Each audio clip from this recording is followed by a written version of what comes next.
பாங்காக்கில் இருந்து பாரிஸ் நோக்கி பயணித்துக் கொண்டிருந்த ஏர் பிரான்ஸ் நிறுவனத்திற்கு சொந்தமான போயிங் 777 ரக விமானம் நடுவானில் ஏற்பட்ட தொழில்நுட்ப கோளாறு காரணமாக ஜோர்ஜியாவில் அவசரமாக தரையிறக்கப்பட்டது.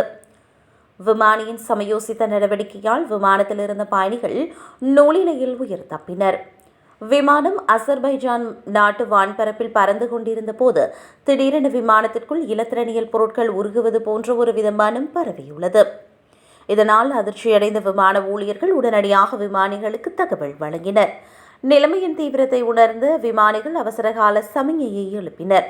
விமானத்திற்குள் புகை அல்லது தீ பரவும் அபாயம் இருப்பதை உணர்ந்த தொழில்நுட்ப குழுவினர் பயணத்தை தொடர்ந்து மேற்கொள்வது பாதுகாப்பானது அல்ல என தீர்மானித்தனர்.